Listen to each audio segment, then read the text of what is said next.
Hello मेरे प्यारे student, good morning. आप सभी का एक बार फिर स्वागत करता हूँ आपके अपने यूट्यूब चैनल एजुकेशन रथ पे। तो साथियों, आज की क्लास होने वाली है Hindi C TET, super TET, TET के लिए। मोस्ट इम्पोर्टेंट क्वेश्चन इसमें है, तो पेपर भी नज़दीक आ रहा है, तो प्लीज़ साथियों फुल वॉच कर लिया करो क्लास को और शेयर भी कर दिया करो, ताकि जो है हमें और भी मोटिवेट हो कि हम अच्छे अच्छे क्वेश्चन आपको प्रोवाइड कराते रहें। ठीक है, तो फर्स्ट क्वेश्चन ये रहा आपकी स्क्रीन पे। हिंदी भाषा शिक्षण में प्रतिभा, क्रिएटिविटी का महत्व क्या है? मोस्ट इम्पोर्टेंट क्वेश्चन है। ऑप्शन ए, यह छात्रों को संवेदनशील सोचने की क्षमता विकसित करता है। ऑप्शन बी, यह छात्रों की पढ़ाई को बेहतर बनाता है। ऑप्शन सी, यह रटने को बढ़ावा देता है। और ऑप्शन डी, यह छात्रों के उच्चारण को सुधारता है। मोस्ट इम्पॉर्टेंट क्वेश्चन है, तो फर्स्ट का आंसर ए बन जाएगा। A is the right answer. ठीक है, A is the right answer. Next question पे चलते हैं। क्वेश्चन नंबर 2, छोटे छात्रों को हिंदी व्याकरण सिखाने के लिए कौन सा प्रभावशाली तरीका है? वो जैसे छोटे बच्चे होते हैं उनको व्याकरण हिंदी सिखाते हैं ना, तो कौन सा उसमें प्रभावशाली तरीका रहेगा? ठीक है, तो इसके ऑप्शन, लेक्चर आधारित दृष्टिकोण। ऑप्शन बी, नियम और अपवादों का हिफाजत करना। और ऑप्शन सी, छात्रों को मज़ेदार और सक्रिय गतिविधियों का संकलन करना। और ऑप्शन डी, लंबे लेखनीयधीन अभ्यासों का प्रस्तुति करना। ठीक है, तो सेकेंड का आंसर क्या बनेगा साथियों? ये बन जाएगा सी वाला हो जाएगा। C is the right answer. क्योंकि देखो छोटे बच्चे होते ना, उनको पहले इस तरीके से डील करो ताकि वो इंटरटेनमेंट उनका होता रहे और वो धीरे धीरे अपने सीखते भी रहें। तो ऐसे इसमें आंसर भी दिया गया कि छात्रों को मज़ेदार और सक्रिय गतिविधियों में संलग्न कराना। मतलब छोटे छोटे पॉइंट अच्छे मज़ेदार उनको बताते रहो, तो वो उनका जो है माइंड आपके तरफ लगा रहेगा। ठीक है, नेक्स्ट क्वेश्चन पे चलते हैं।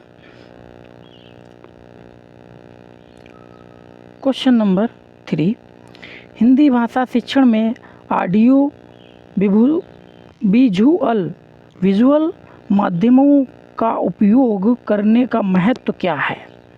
यहाँ पर लिखा ऑडियो विजुअल माध्यमों का उपयोग करने का महत्व क्या होगा? ठीक है, मोस्ट इम्पॉर्टेंट क्वेश्चन ये भी है। ऑप्शन ए, यह पाठ्य पुस्तकों की आवश्यकता को कम करता है। ऑप्शन बी, यह कक्षा के दौरान मनोरंजन प्रदान करता है। ऑप्शन सी, यह विभिन्न शैक्षणिक शैलियों को संबोधित करने और समझाने में मदद करता है।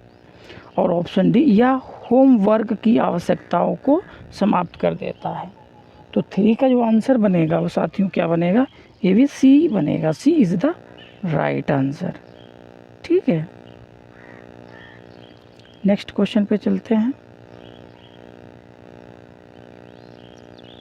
क्वेश्चन नंबर 4, हिंदी लेखन अभियांत्रिकी में रचनात्मकता को कैसे प्रोत्साहित किया जा सकता है?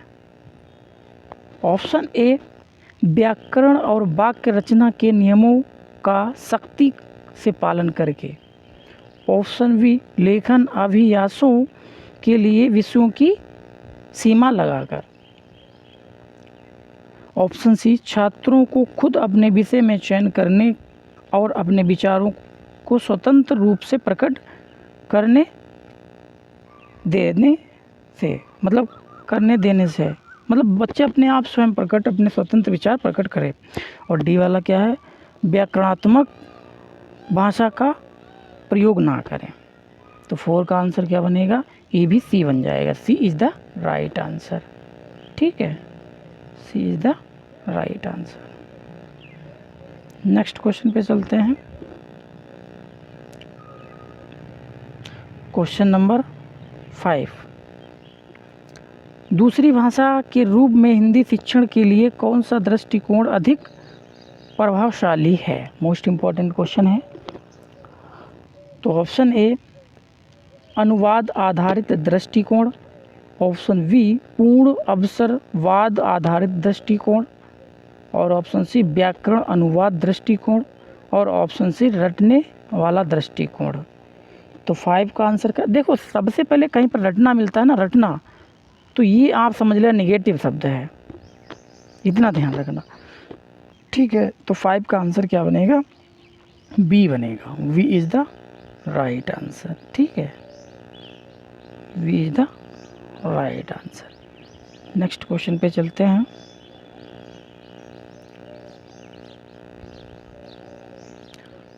क्वेश्चन नंबर 6, हिंदी भाषा शिक्षण में कहानियाँ सुनाने का क्या महत्व है। जैसे छोटे छोटे बच्चे होते हैं ना, उनको हिंदी भाषा में हम लोग क्या करते हैं, छोटी छोटी कहानियाँ सुनाते हैं, तब उनको डील कर पाते हैं, समझा पाते हैं, सिखा पाते हैं, है ना। तो वैसे ही है, क्वेश्चन भी है। तो क्वेश्चन का ऑप्शन ए क्या है, यह छात्रों की हस्तलेखन को सुधारता है। ऑप्शन बी, यह छात्रों को सक्रिय श्रवण और भाषा अर्जन को प्रोत्साहित करता है। ऑप्शन सी, यह कठिन व्याकरण नियमों को प्रभावी रूप से सिखाता है। ऑप्शन डी, यह शब्दावली के लिए विकल्प के रूप में इस्तेमाल होता है। तो 6 का आंसर क्या बनेगा, यह बनेगा, यह छात्रों को सक्रिय श्रवण मतलब सुनना, भाषा अर्जन मतलब सीखना प्रोत्साहित करता है, ये दोनों, यानी B is the right answer, ठीक है। नेक्स्ट क्वेश्चन पे चलते हैं। क्वेश्चन नंबर 7, साथियों शेयर भी कर दिया करो, क्योंकि देखो हम इतनी मेहनत से हम लोग वीडियो बनाते हैं, कोई व्यूज़ नहीं आते हैं भाई। हम लोगों की कंटेंट में क्या प्रॉब्लम्स ऐसी आती है, इतने अच्छे से हम लोग अपना कंटेंट बनाते हैं, तैयार करते हैं, फिर आपको प्रोवाइड करते हैं। तो प्लीज़ शेयर करने में कोई प्रॉब्लम नहीं होती, लाइक करने में कोई प्रॉब्लम नहीं होती, सब्सक्राइब करने में कोई प्रॉब्लम नहीं होती। तो प्लीज़ साथियों अधिक से अधिक शेयर भी कर दिया करो, लाइक भी कर दिया करो, सब्सक्राइब भी कर लिया करो, ठीक है। ताकि हम लोग क्या होता है ना, मोटिवेट होते हैं कि हाँ हमारी वीडियो इतनी पहुंच गई है तो हम और अच्छा कंटेंट बनाएं, है ना। तो क्वेश्चन नंबर 7 क्या है, देखिएगा, छात्रों के लिए हिंदी भाषा सीखने को मज़ेदार कैसे बनाया जा सकता है। मतलब छोटे छोटे छात्र होते हैं, उनकी भाषा हिंदी को सीखने का मज़ेदार कैसे बनाया जा सकता है। इसके ऑप्शन देख लेते हैं। लंबे लेखनीयधीन अभ्यासों को होमवर्क के रूप में असाइन करना। ऑप्शन बी, शब्दावली और व्याकरण नियमों का सिखाना ही ध्यान में रखना। ऑप्शन सी, भाषा खेलों, गानों और सक्रिय गतिविधियों का आयोजन करके। ऑप्शन डी, पाठ्य पुस्तकों का प्रयोग हटा देना, ठीक है। तो 7 का आंसर क्या बनेगा साथियों, ये बनेगा, देखो गतिविधि जो है ये गतिविधि जो होता है वो पॉजिटिव शब्द होता है, ये पॉजिटिव शब्द है, इतने से समझ लेना आप, ठीक है। तो इसका सी वाला आंसर हो जाएगा, C is the right answer, ठीक है। नेक्स्ट क्वेश्चन पे चलते हैं।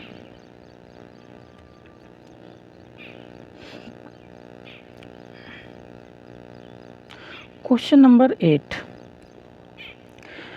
हिंदी भाषा शिक्षण में सांस्कृतिक प्रवेश का क्या महत्व है। देखो भाई इसके ऑप्शन ए कहता है, यह छात्रों को भाषा सीखने में वृत्ति करता है। ऑप्शन बी, यह छात्रों को सांस्कृतिक संदर्भ समझने और भाषा सीखने को बढ़ावा देता है। ऑप्शन सी, यह भाषा सीखने में अनवरत बढ़ोतरी के लिए महत्वपूर्ण नहीं है। और ऑप्शन डी, यह छात्रों के भाषा सीखने को सीमित कर देता है। 8 का आंसर क्या बनेगा साथियों, ये बनेगा B is the right answer, ठीक है। नेक्स्ट क्वेश्चन पे चलते हैं।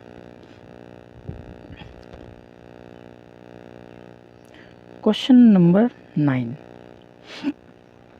छात्रों को हिंदी भाषा की शिक्षा में रुचि बढ़ाने के लिए कौन सी विधि अधिक प्रभावशाली है। ऑप्शन ए, ध्वनि सुनने और बोलने के अभ्यास को बढ़ावा देना। ऑप्शन बी, व्याकरण नियमों को रटने का बढ़ावा देना। ऑप्शन सी, छात्रों को कक्षा में चुप रहने को कहना। ऑप्शन डी, पाठ्य पुस्तकों का प्रयोग करना। देखो रटना तो ये गलत है, ठीक, चुपा कराना ये भी गलत है नहीं है, और यहाँ पर प्रयोग करना ये भी गलत है। तो क्या होता, सुनेगा बच्चा, बोलेगा और अपने आप में ही वो मनन करेगा। ठीक है, तो ये इज़ द राइट आंसर हो जाएगा इसका। बस क्वेश्चन को पकड़ो, आप आंसर तुरंत लगा दोगे। देखो सीटेड ही कहता है कि सबसे पहले आप निगेटिव शब्द को पकड़ो, तब आप आंसर सेटिस्फाई कर पाओगे। और आपने कहा नहीं हम पहले आंसर ढूंढेंगे, निगेटिव शब्द पता नहीं मुझे, तो फिर हम आंसर ही नहीं ला पाएंगे। तो सबसे पहले सीटेड में निगेटिव शब्द को काटते चले जाओ और पॉजिटिव बचेगा, वही मेरा आंसर हो जाएगा। ठीक है, नेक्स्ट क्वेश्चन पे चलते हैं। क्वेश्चन नंबर 10, हिंदी भाषा शिक्षण में कौन सी विधि विद्यार्थियों को संवादात्मक दक्षता को सुधारती है? ऑप्शन ए, वचनगत विधियाँ। ऑप्शन बी, व्याकरण नियमों को सशक्त पालन सख्त पालन। ऑप्शन सी, लंबे लेखनाधीन अभ्यासों का प्रस्तुति करना। और ऑप्शन सी, समूह में चर्चा करना। ऑप्शन डी, समूह में चर्चा करना। तो 10 का आंसर क्या बनेगा? ये हो जाएगा डी वाला, समूह में चर्चा करना। ठीक है, नेक्स्ट क्वेश्चन पे चलते हैं। क्वेश्चन नंबर 11 क्या है? हिंदी भाषा शिक्षण में लिखने के लिए कौन सी विधि सबसे उपयुक्त है? जो इसे लिखते हैं ना, सबसे उपयुक्त कौन सी विधि मानी जाती है? इसके ऑप्शन देखते हैं। ऑप्शन ए, छात्रों को भाषा नियमों का सही उपयोग करने के लिए मजबूर करना। ऑप्शन बी, छात्रों को स्वतंत्र रूप से विचारों और व्यक्त करने के लिए प्रोत्साहित करना। और ऑप्शन सी, छात्रों को विषय से परे विचारों के लिए कहना, लिखने के लिए कहना, विचारों के लिए लिखने के लिए कहना। और ऑप्शन डी, छात्रों को लिखने के लिए होमवर्क नियुक्त करना। तो 11 का आंसर क्या बनेगा साथियों? ये बनेगा वी। देखो बच्चा स्वतंत्र होगा जब ही तो वो पढ़ पाएगा। अब कहो उसे बाउंडेशन में कर दो, अब बाउंडेशन कर दोगे तो थोड़ी हो पाएगा। अब उसको मजबूर करोगे तो ये तो गलती है। अब उसको क्या विचार में लिखने के लिए कहोगे तो वो भी नहीं लिख पाएगा। होमवर्क दोगे इतना उसको तो वो भी नहीं कर पाएगा। तो सीधा सीधा है, बच्चों छात्रों को स्वतंत्र रूप से विचारों में व्यक्त करने के लिए प्रोत्साहित करो ना उनको, क्योंकि भाई जब बच्चा पढ़ेगा ना तो उसको स्वतंत्र कर दो, वो अपने आप में ऑटोमेटिक समझ के अपने आप को डील करके पढ़ना स्टार्ट कर देगा, है ना। तो इसका बी वाला आंसर सही हो जाएगा। नेक्स्ट क्वेश्चन पे चलते हैं। क्वेश्चन नंबर 12, हिंदी भाषा शिक्षण में प्रशिक्षण के लिए विशेष विधि का उपयोग किया जा सकता है, विशेष रूप है। क्या है? ऑप्शन ए, प्रश्नोत्तरी प्रक्रिया। ऑप्शन बी, शून्य लेख प्रक्रिया। ऑप्शन सी, अध्ययन के प्रश्नों के संदर्भ में प्रदर्शन। और ऑप्शन डी, व्याकरण नियमों का रटना। देखो इसमें सबसे पहले रटना आया, इसे काटो, बिल्कुल काट दिया। प्रश्नोत्तरी प्रक्रिया करना, अरे भाई कहाँ डायरेक्ट तुम क्वेश्चन आंसर बताने लगोगे ना। फिर कहा शून्य लेख प्रक्रिया करना, क्या करोगे? शून्य लेख प्रक्रिया करना, ये भी नहीं होगा। तो क्या होगा? अध्ययन के प्रश्नों को संदर्भ में प्रदर्शन करना। संदर्भ में मतलब उसको व्याख्या बताओगे, समझाओगे, तभी तो वो अध्ययन कर पाएगा बच्चा, है ना। तो सी इज द राइट आंसर हो जाएगा। नेक्स्ट क्वेश्चन पे चलते हैं। क्वेश्चन नंबर 13, हिंदी भाषा के शिक्षण में छात्रों का वाक्यों का व्याकरण के नियमों के अनुसार संशोधित करने के लिए कौन सी विधि उपयुक्त है? एक बार क्वेश्चन रिपीट करते हैं। हिंदी भाषा के शिक्षण में छात्रों को वाक्यों को व्याकरण के नियमों के अनुसार संशोधित करने के लिए कौन सी विधि उपयुक्त है? ऑप्शन ए, प्रश्नोत्तरी प्रक्रिया। ऑप्शन बी, शून्यलेख प्रक्रिया। ऑप्शन सी, वाक्य संशोधन प्रक्रिया। और ऑप्शन डी, अध्ययन के प्रश्नों के संदर्भ में प्रदर्शन। तो 13 का आंसर क्या बनेगा? ये वाक्य संशोधन प्रक्रिया, यानी सी इज द राइट आंसर। ठीक है, नेक्स्ट क्वेश्चन पे चलते हैं। क्वेश्चन नंबर 14, हिंदी भाषा शिक्षण में कविता या गीत को प्रस्तुत करने का क्या महत्व होता है? जैसे हिंदी भाषा होती है ना शिक्षण, तो उसमें कविता हम गीत प्रस्तुत करते हैं, तो उसका मतलब क्या होता है, महत्व क्या होता है? देखो, ऑप्शन ए, यह कक्षा के दौरान मनोरंजन प्रदान करता है। ऑप्शन बी, यह छात्रों की उच्चतर विचारधारा को विकसित करता है। ऑप्शन सी, यह भाषा के नियमों का सख्त पालन करता है। ऑप्शन डी, यह भाषा सीखने के लिए अध्ययन सामग्री प्रदान करता है। देखो, सबसे पहले आप इसको कट क्या करोगे, सबसे पहले सख्त पालन करता है, ये तो कहीं पर है नहीं भाई, सख्त पालन करना ये कहीं नहीं।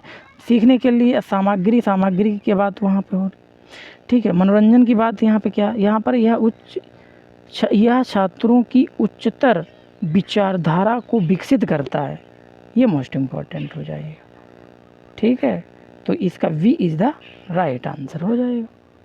नेक्स्ट क्वेश्चन पे चलते हैं। क्वेश्चन नंबर 15, हिंदी भाषा शिक्षण में समृद्धि आधारित विधि का उपयोग किस लिए किया जाता है? एक बार क्वेश्चन रिपीट करते हैं फिर।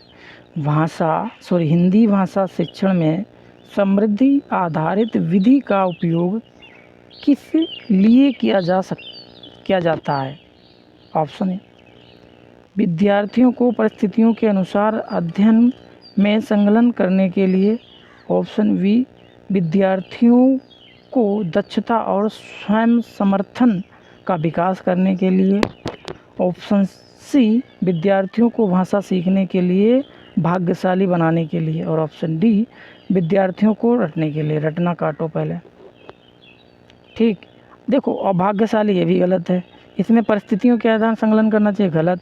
देखो, एक विकास होता है ना, स्वयं समर्थन, ये जो कहीं पर इस तरीके से मिलता है, तो ये समझ लेना पॉजिटिव शब्द है, तो यही हमारा आंसर हो जाएगा। क्या हो जाएगा? वी वाला हो जाएगा, ठीक है। B is the right answer. Next question पे चलते हैं। क्वेश्चन नंबर 16, हिंदी भाषा शिक्षण में किससे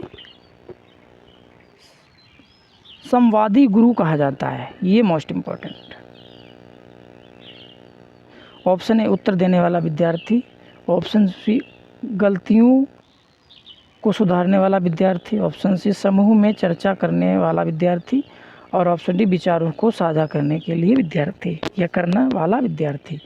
तो 16 का आंसर क्या हो? समूह में चर्चा करने वाला विद्यार्थी क्या होता है? संवादी गुरु होता है, ठीक है। C is the right answer. Next question पे चलते हैं। क्वेश्चन नंबर 17, हिंदी भाषा शिक्षण में कविता या कहानी सुनने के लिए किस प्रकार की शैक्षणिक गतिविधियों का उपयोग किया जा सकता है? ऑप्शन ए, भाषा अभियांत्रिकी। ऑप्शन बी, शब्दावली का रटना। ऑप्शन सी, ध्वनि सुनने और बोलने का अभ्यास। और ऑप्शन डी, व्याकरण नियमों का सख्त पालन। देखो, फिर वही बात आ गई, सख्त पालन काटो, रटना काटो, और क्या काटोगे इसमें? सुनने और बोलने का अभ्यास, ये काटो। सीधा क्या हो जाएगा? भाषा अभियांत्रिकी, ठीक है। तो A is the right answer, ठीक है। नेक्स्ट क्वेश्चन पे चलते हैं। तो साथियों, इतने क्वेश्चन थे। आई होप आपको ये अच्छा लगा होगा क्लास। तो लाइक शेयर सब्सक्राइब जरूर करें, और प्लीज़ साथियों शेयर जरूर कर देना। Thanks for watching, all the best.